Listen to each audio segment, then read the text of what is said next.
রিফাত তোমাকে এখন থেকে পড়াবে। স্যার আজকে আমার পড়ার মুড নাই, আপনি চলে যান। বাবা মাকে কিছু বলা যাবে না, সাবধান।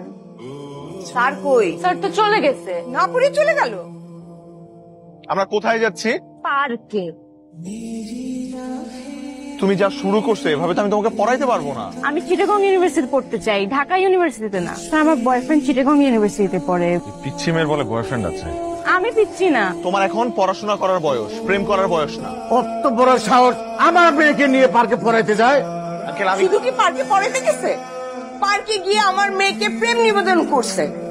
কত বড় সাহস! এই, তুমি কি তুমি এই বাড়িতে টিউশনি করো, তুমি চাকরি করো আমাদের, তার মানে তুমি এই বাড়ির চাকর। ছি, তোমার মালিকের মেয়ের দিকে তাকাইছো, তোমার তো চোখ তুলে ফেলা উচিত। আন্টি আপনি কিন্তু একটা কথা বলবা না। এই পুলিশে ফোন করো, পুলিশে ফোন করে ওকে ধরাই দাও। ও আজকে আমার মেয়ের সাথে এরকম করছে, কালকে আরেকটা বাড়িতে গিয়ে করবে। ও যেন কোনো বাড়িতে টিউশনি করতে না পারে তার ব্যবস্থা করো। ছোট লোক কোথাকার, আমি তো ভাবছিলাম তুমি ভদ্রলোক। আরে তুমি তো একদম ছোট লোকের বাচ্চা কোথাকার। প্লিজ আন্টি আপনি আমার মা বাবাকে নিয়ে কিছু বলবেন না। খুব লাগতেছে না? খুব লাগে। দেখেন আপনার কিছু বলতে হলে আপনি আমাকে এই, তোমার কি ধান্দা ছিল যে এই ফ্যামিলিতে ঢুকে নিজের স্ট্যাটাসটাকে ক্লাব করবা? যাও গেট লস্ট। শোনো, তোমার এখন পড়াশোনা করার বয়স, প্রেম করার বয়স না। যাও গেট লস্ট।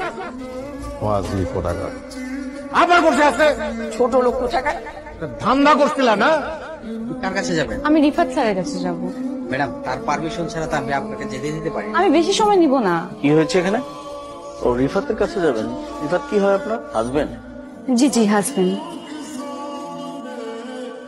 সমস্যা কি আপনার? এখানে এসে সিম ক্রিয়েট করছেন কেন?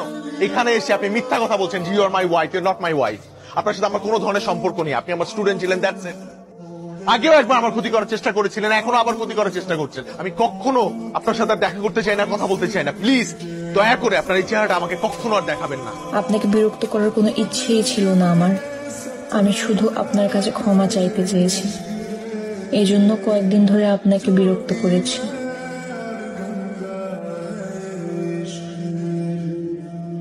আমি কথা দিচ্ছি স্যার, আপনি আমাকে ক্ষমা করে দিলে আমি আর কোনোদিন আপনার সামনে আসবো না বা বিরক্ত করব না। আপনি যদি আমাকে ক্ষমা করে দেন তাহলে আগামীকাল বিকেলে আপনার সাথে আমি দেখা করতে চাই। আমি তোমাকে ক্ষমা করে দিলে তুমি আমার আশপাশে থাকবে না কখনো? জি।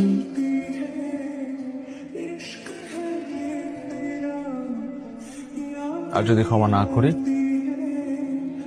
তাহলে পাশে পাশে থাকবো। কতদিন? সারা জীবন।